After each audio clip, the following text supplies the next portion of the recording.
வேல்முருகன், இந்த புவிசார் குறியீடு கிடைச்ச பலாப்பழத்துக்கு நன்றி மட்டும் சொல்லணும், கேள்வி கிடையாது. சொல்லிட்டேன்.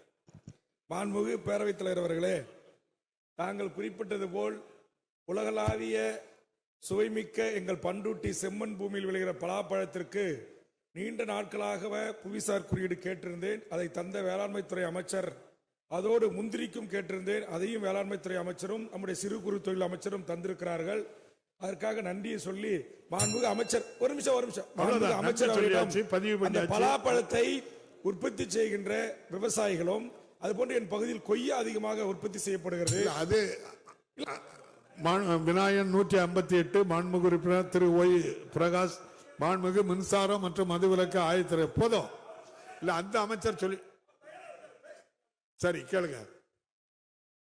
மாண்புமிகு பேரவைத் தலைவரே, அது 2 நாள்ல இருந்து அதிகபட்சம் 3 நாட்கள்ல பலாப்பழத்தையும் பாதுகாத்து வைக்க முடியல, எங்க பகுதியில் விளையாட கொய்யாவையும் பாதுகாத்து வைக்க முடியல. ஆதலால் மதிப்பு கூட்டப்பட்ட பொருட்களை தயாரிப்பதற்கு விவசாயிகள் முன் வந்திருக்கிறார்கள். அப்படி முன்வந்த விவசாயிகளுக்கு நம்முடைய சிறு குறு தொழில் அமைச்சர் அவர்கள் மானியத்துடன் கூடி அந்த தொழிலை செய்து கேரளா குடிசை தொழில் போல் செய்கிறார்கள். அந்த அரசு ஊக்குவிக்கிறது.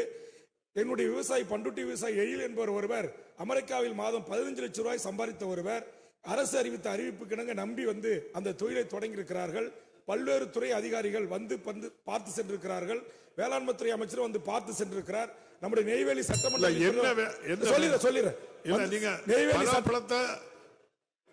மதிப்பு கூட்டு பொருளாக்கணும்னு கேட்டுக்க மாண்புமிகு அமைச்சர் பதில் சொல்லுங்க. போதும் நீங்க அமைச்சர் பதில் இருந்தா சொல்லிருங்க. நிமிஷம் பேரவைத் தலைவர் அவர்களே, ஆதலால் நம்முடைய தமிழ்நாட்டில் படித்துவிட்டு வேலை வாய்ப்பு இல்லாம இருக்கிற இளைஞர்கள் சுய தொழிலை செய்ய முன்வருகின்ற ஊக்குவிக்கின்ற வகையில் மாண்புமிகு அமைச்சர் அவர்கள் ஆவண செய்வார்களா என்பதை தங்கள் வாயிலாக கேட்டு அமர்கிறேன். மாண்புமிகு அமைச்சர். மாண்புமிகு பேரவைத் தலைவர் அவர்களே, இன்றைக்கு நம்முடைய அரசு அமைந்ததற்கு பிறகு தமிழ்நாட்டில் இருக்கிற படித்த வேலைவாய்ப்பு இளைஞர்களுக்கு வேலைவாய்ப்பு உருவாக்கி தர வேண்டும் என்பதற்காக இதுவரை எந்த காலத்திலும் இல்லாத அளவிற்கு இந்த ஆட்சி பொறுப்பேற்ற இந்த 4 ஆண்டுகளில் 54,000 தொழில் முனைவர்களுக்கு கடன் கிட்டத்தட்ட ஒரு 5,000 கோடிக்கு மேல கடன் தந்து 2,000 கோடிக்கு மேல மானியம் வழங்கி இன்றைக்கு அவ்வளவு தொழில் முனைவர்களை இந்த அரசு உருவாக்கி தந்திருக்கிறது.